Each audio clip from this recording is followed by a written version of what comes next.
welcome to my part of the world and my life, to the stone circles and the vanished civilizations of Southern Africa that left behind more than 10 million circular stone ruins that are absolutely spectacular only when you start looking at them from the air.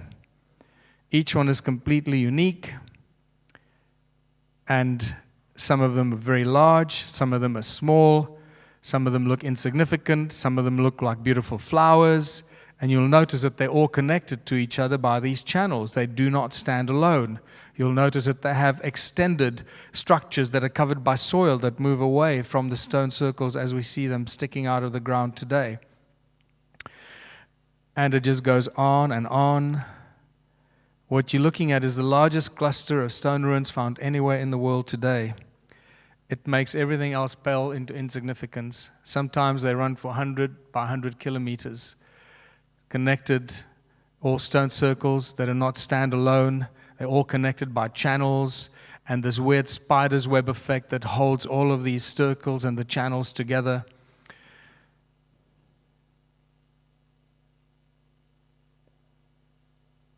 And you just see the devastation and the destruction from some event that destroyed all of this a long, long time ago.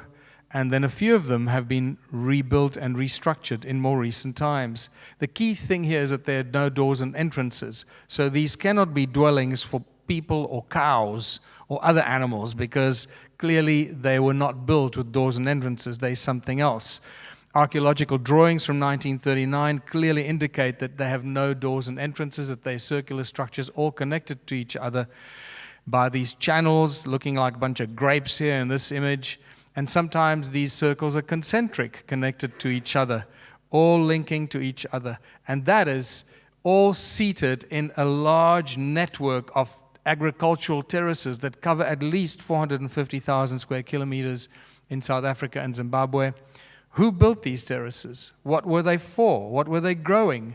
And who were they feeding? In the most recent research that I've found from Anton Parks, if you've not come across Anton Parks yet, I highly recommend that you get his books. They're now available in English. It is a whole new spin and a whole new level on Anunnaki activity. And not just Anunnaki, but many other ancient beings that were not necessarily as benevolent as the Anunnaki.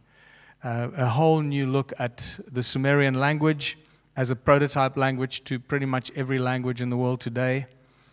And in there he suggests that whatever was happening in Southern Africa, they were growing huge amounts of food that were from there, they were feeding all the other groups of beings around the world from one central food growing area.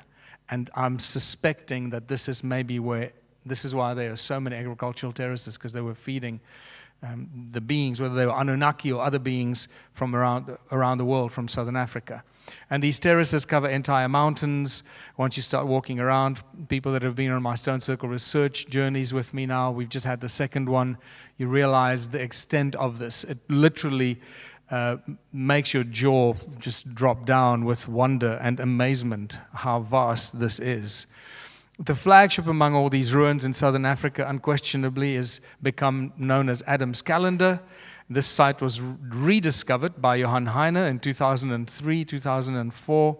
It is now, as far as I know, the oldest example, or an example of the oldest working sun calendar. It still works. As you can see, the shadow of the rock closest to us casts a shadow on the calendar stone, and it moves from the left to the right, from the summer solstice to the winter solstice, and when it reaches the right edge of that calendar stone, it comes back. So you can still tell every day of the year based on the setting of that sun and the shadow, where the shadow lands. Credo Mutwa's famous Zulu shaman started to weep when I showed him the book Adam's Calendar in 2008. He said he never thought he'd see that special place again, because he was initiated there in 1937.